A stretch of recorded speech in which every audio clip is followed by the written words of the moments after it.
Thank you, Senator Dastiari. The question is the Senate now adjourned. Senator Canavan. Thank you, Mr Acting Deputy President.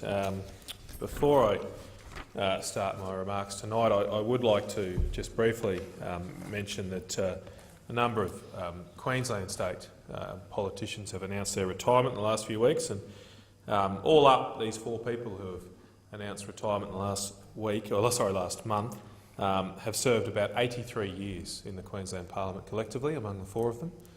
They will be a huge loss of collective experience, wisdom and knowledge to the Queensland Parliament. They include Howard Hobbs, member for Warrego, who served 28 years in the Queensland Parliament, Vaughan Johnson, the member for Gregory, 25 years, Ted Malone, member for Morani, 20 years, and Rosemary Menkins, who served 10 years. All of them have made a significant contribution to the Queensland Parliament and Queensland political life, and I wish them a great success in their retirement. The people that replace them will have huge shoes to fill, and I myself know the burden of that expectation, having replaced Ron Boswell in this place, who served 30 years, and it certainly is a big job to live up to. I've now been here 3 months, and I wanted to talk tonight about the area of Queensland that I've established an office, a Senate office in Rockhampton. I wanted to talk about Central Queensland, the importance of Central Queensland to not just the state of Queensland but to our nation, because Central Queensland is a wealth-producing part of our country.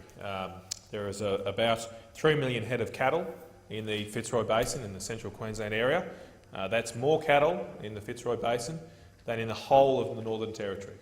There are more head of cattle in the Fitzroy Basin than the whole of the Northern Territory. Rockhampton is not known as the beef capital for nothing. There are 2 large meatworks in Rockhampton which export beef all around the world and provide thousands of jobs to the people of Central Queensland. All up, the Fitzroy Basin accounts for about 1/3 of Northern Australia's agriculture, not just the beef industry.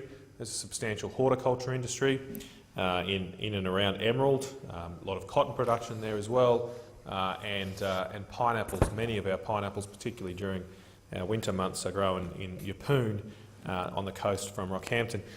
Also, of course, it's a great area for the mining industry as well. 85% of Queensland's coal comes from Central Queensland, from about 41 mines, and those mines employ about 35,000 people. And the coal mining industry is doing a little tough at the moment in Queensland, but it remains a great wealth producer.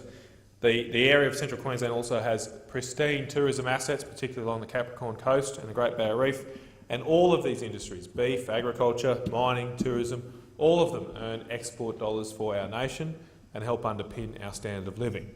A few years ago we faced a major crisis in this country when the global financial crisis hit other countries, and others would have you believe that it was $900 cheques and pink bats and school halls that helped get us out of there. Well, I'd say that actually the major reason we escaped from any great destruction in our economy was the success of our exporting industries, particularly our mining industry, our wheat industry and our beef industry, who continued to export to Asia during that crisis.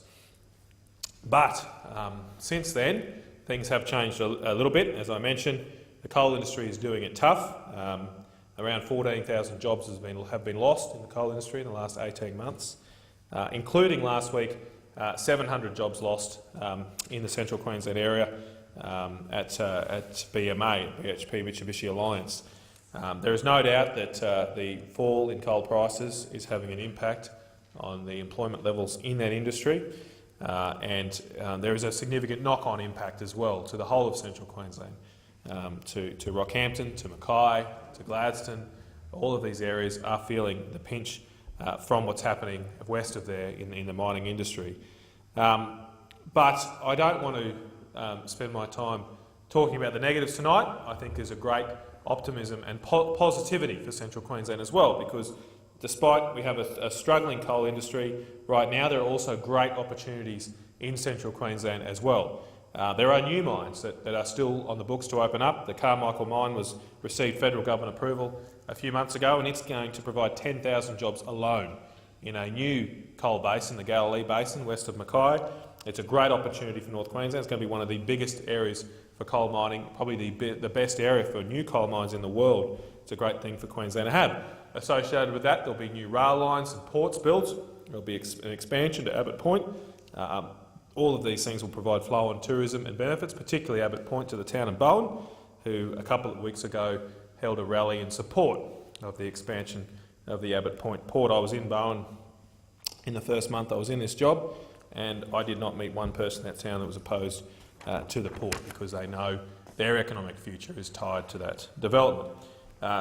In the Great Barrier Reef, there is a huge proposal for development of Great Keppel Island, a $2.1 billion proposed resort, which will provide 1,400 jobs, and we'll also see the tourism industry on the Capricorn Coast regain the strength that it once had after the development of the Iwasaki, now Mercure Resort.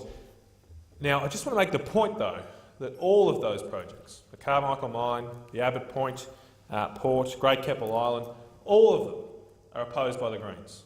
All of them, including Great Keppel Island, is opposed by the Greens, including a tourism asset that could be developed and bring more people here to the Great Barrier Reef to see that, and ultimately that will protect the reef, because if there's dollars in it, we won't want to do any damage to it. But the Greens are opposed to all of those projects and have fought the EPBC approval that those projects have all needed and now got for all of them. And I think it's something we should always keep in mind, that while the Greens will lecture us about the purity that they would like to see, they will never be in a position to provide the jobs that people need to get on with their lives, because the environment is very important, but so is having a job. Having a job is pretty important too. And if we don't have an economy, we won't have the luxury to protect the environment. So we need these projects to go ahead, and all of them have now gone through the federal government approval processes, and I very much hope that the private investment can happen. There's other things that we should be doing and focusing on as a government as well. The government has a Northern Australia Green Paper out for consultation.